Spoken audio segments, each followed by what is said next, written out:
लेकिन दमदार चिन्ह में आज शुरुआत कर रहे हैं सबसे पहले उस शख्सियत के साथ जिसके जाने के बाद अब उनकी जगह की भरपाई आने वाले समय में शायद ही कोई कर पाए। मैं बात कर रही हूँ रतन टाटा की, जिनका कल देर रात मुंबई के ब्रीच कैंडी अस्पताल में निधन हो गया। वो उम्र से संबंधित बीमारियों के चलते भर्ती थे। रतन टाटा के निधन की खबर से पूरे देश में शोक की लहर है। कुछ ही देर में साउथ मुंबई के national centre for performing arts में लोग रतन टाटा के अंतिम दर्शन के लिए आ सकेंगे। देश के कोने कोने से लोग रतन टाटा के अंतिम दर्शन के लिए मुंबई पहुंचना शुरू हो चुके हैं। आज ही शाम वर्ली में अंतिम संस्कार किया जाएगा। अंतिम संस्कार में देश के गृह मंत्री अमित शाह भी शामिल होंगे।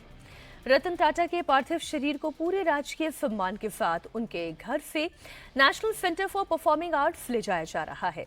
रतन टाटा के पार्थिव शरीर को तिरंगे से लपेटा गया है। पूरे राजकीय सम्मान के साथ उनको अंतिम विदाई दी जा रही है।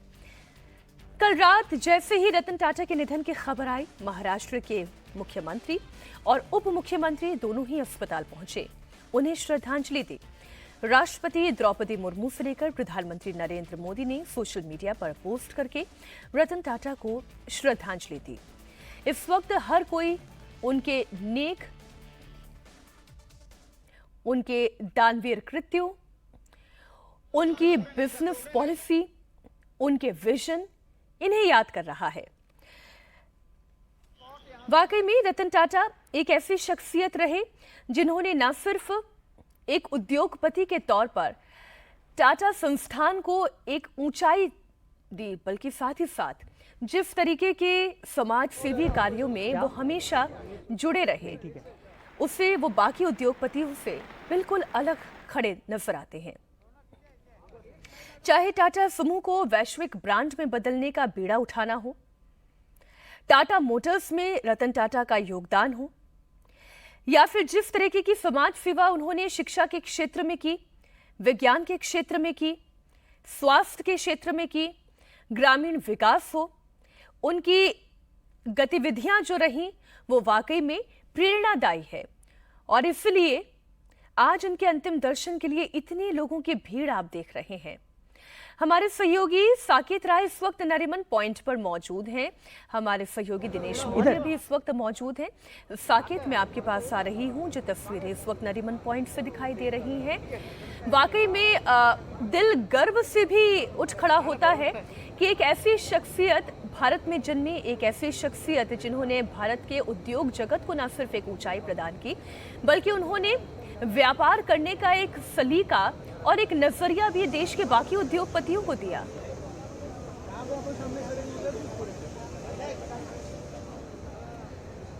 बिल्कुल, देखिए फिलहाल इस वक्त जिस तरह की तस्वीरें हमें पूरे देश भर से देखने को मिल रही है, क्योंकि रतन टाटा केवल एक जिस तरह से हम आप कहें तो हमारे पास वो शब्द कम पड़ जाएंगे अगर उनके जो काम किए गए हैं, उनके पूरे काम को लेकर उनके जितने भी व्याख्यान हैं, अगर उनकी बात की जाए तो हमारे पास वो शब्द नहीं है कि उनके काम को अपने शब्दों में अंकित कर सकें। इसीलिए कम शब्दों में मैं सीधा आपको एनसीपीए की तस्वीरों में लेकर चलता हूँ। इस वक्त आप देखिए कि रतन टाटा के पार्थिव शरीर को लेकर एनसीपीए पहुंच चुकी है टीम, और इस वक्त यहां पर तैयारियां की जा रही हैं। यहां पर आप देखिए कि जितने भी टाटा समूह से जुड़े हुए बड़े बिजनेसमैन से लेकर जितने भी बड़े इंडस्ट्री के लोग हैं वो इस वक्त यहां पर मौजूद हैं। आप अंदर की तस्वीरें इस वक्त देख पा रही हैं, और कहीं ना कहीं हमारे देश के लिए ये एक भावुक पल है, क्योंकि एक ऐसा व्यक्ति जो अपने आप में जिसके बारे में जितनी बात की जाए, जिसके बारे में जितने भी व्याख्यान किए जाएं वो कम है। उनका हर दिन अपने आप में एक कहानी था, अपने आप में एक सीख है, क्योंकि चाहे उनकी फोर्ड की कहानी आप ले लीजिए या फिर उनका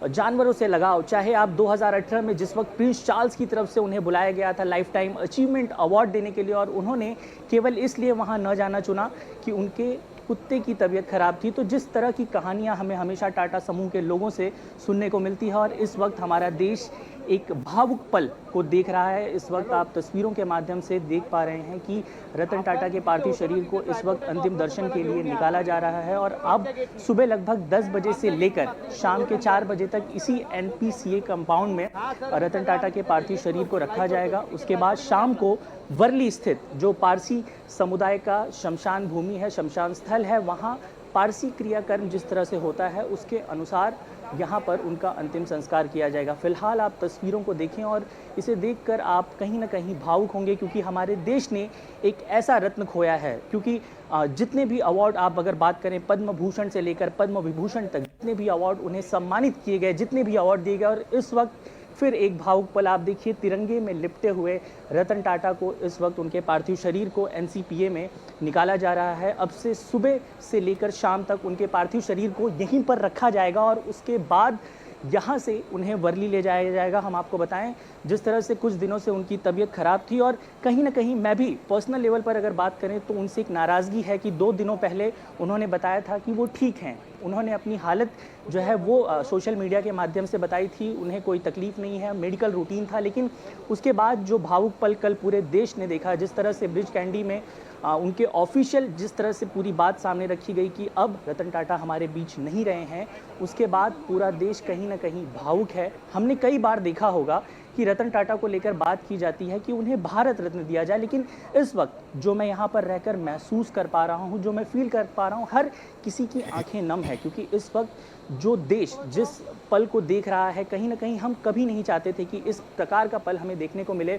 रतन टाटा के काम को लेकर अगर हम बात करें तो उनका काम अतुलनीय है। एक व्यक्ति कैसे महान बनता है, एक व्यक्ति कैसे बड़ा बनता है, उसकी मिसाल, जीती जागती मिसाल रहे हैं रतन टाटा, जिन्हें अगर कहें कि विरासत में एक ऐसा उद्योग मिला था जिसमें बस उन्हें एक मैनेजर के रूप में आकर काम करने की आवश्यकता भर थी। वहाँ पर उन्होंने असिस्टेंट बनकर काम किया। मैं जितनी भी रिपोर्ट्स पढ़ रही हूँ, जितने भी जानकारों को पढ़ रही हूँ, जो बातें आती हैं सामने, वो वाकई में बहुत ही बड़ी सीख देने वाली है। जमशेदपुर स्टील फैक्ट्री से जब उन्होंने अपने टाटा के सफ़र की शुरुआत की, शॉप फ्लोर पर वो वाकई में एक मजदूर की तरह ड्रेस पहनकर फिर काम करते थे, काम को पूजा की तरह मानते थे। इससे एक व्यक्तित्व के बारे में पता चलता है कि कोई भी काम छोटा या बड़ा नहीं होता, काम महत्वपूर्ण होता है। और इसलिए न सिर्फ व्यापार करने का तरीका क्या होना चाहिए, बल्कि एक इंसान को जीवन कैसे जीना चाहिए, अपने काम को पूजा क्यों मानना चाहिए, इसका भी तरीका, इसका भी सलीका सीखने को मिलता है। इस वक्त हम तस्वीरें देख पा रहे हैं। साकेत, अगर आप बता पाएं इस वक्त वहाँ क्या हो रहा है? और हर धर्म के मुझे ऐसा लग रहा है पादरी साहब दिखाई दे रहे हैं, मौलाना साहब दिखाई दे रहे हैं।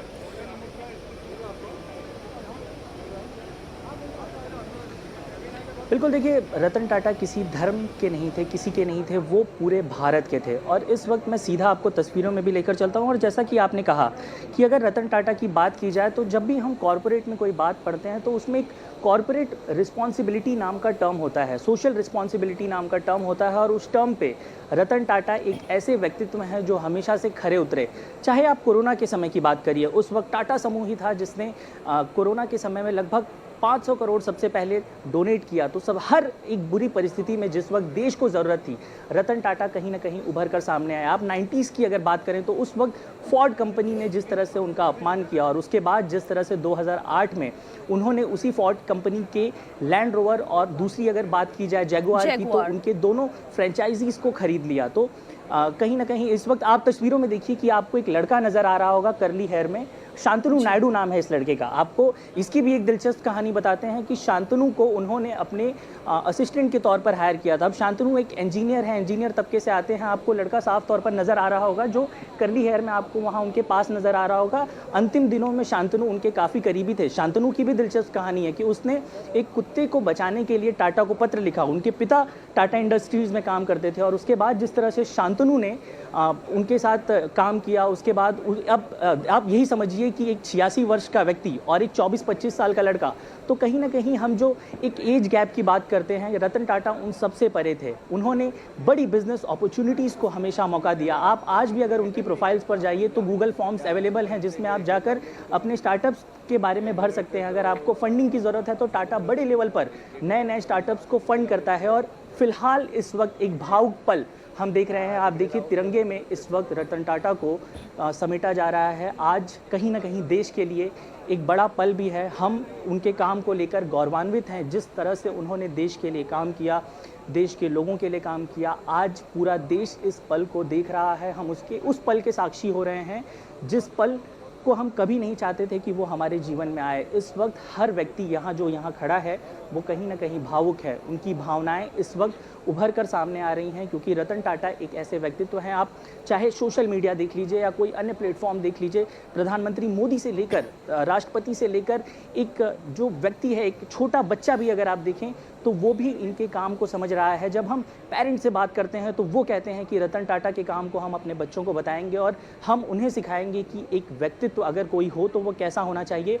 आपको सीधा इस वक्त भी हम एक बार फिर से तस्वीरों में ही लेकर चलते हैं, क्योंकि ये कहीं ना कहीं एक भावुक पल है, एक भावुक घड़ी है। मैं अपने कैमरामैन से कहूँगा कि वो थोड़ा ऊपर जाकर दिखाएं, क्योंकि इस वक्त तिरंगे में रतन टाटा को लपेटा जा रहा है। इस वक्त पुलिस के अधिकारी यहाँ पर मौजूद हैं और अब से कुछ ही समय में यहाँ पर जितने भी बड़े इंडस्ट्री से जुड़े हुए लोग हैं वो अंतिम दर्शन के लिए पहुँचेंगे। तो इस वक्त आप उन तस्वीरों के साक्षीदार हो रहे हैं जिसको लेकर कहीं ना कहीं देश में जो भी हमें इस वक्त देख रहा है वो भावुक है।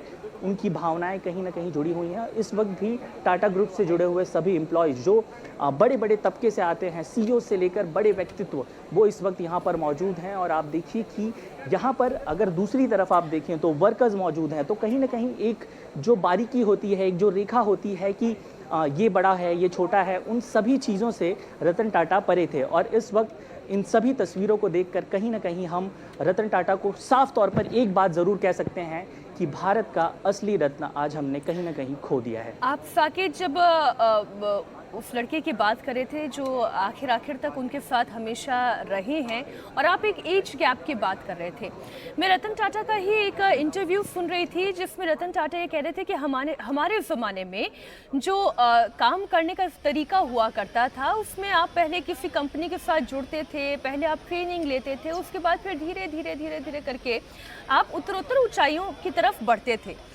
लेकिन अब ज़माना बदल गया है और इससे आपको रतन टाटा के विजन का भी अंदाज़ा होता है। वो ये जानते हैं कि ज़माने के साथ कैसे चलना है और ज़माने को कैसे आगे बढ़ाना है, सोच क्या होनी चाहिए। उन्होंने कहा कि आज के ज़माने में एंटरप्रेन्योरशिप का वक्त है। अगर एक अच्छा आइडिया हो, वो किसी 19 साल के व्यक्ति का हो सकता है, नौजवान पीढ़ी का हो सकता है, या फिर वो किसी 80 साल के बुजुर्ग का भी हो सकता है।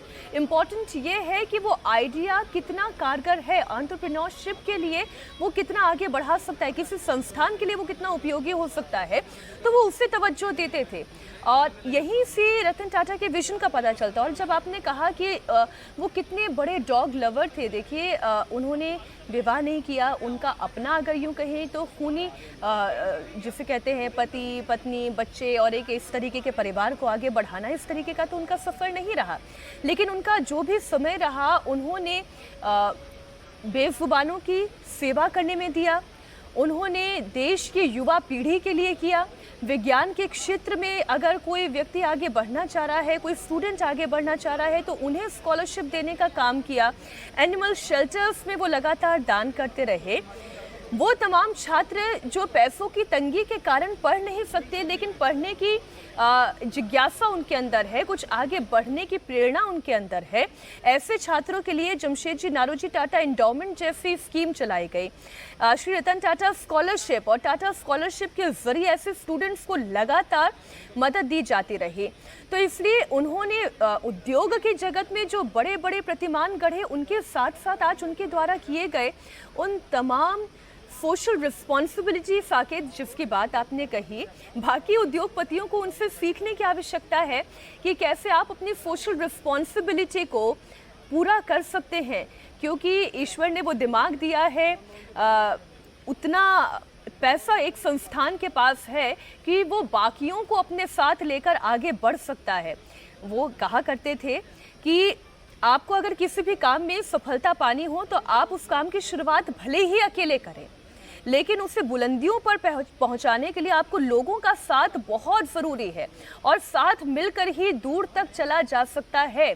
इसलिए नेशन फर्स्ट की थ्योरी अगर उनके बिजनेस करने के तरीके में थी, तो उसके पीछे सबसे बड़ा विचार ही यही था कि सबको साथ लेकर चलना है। साकेत।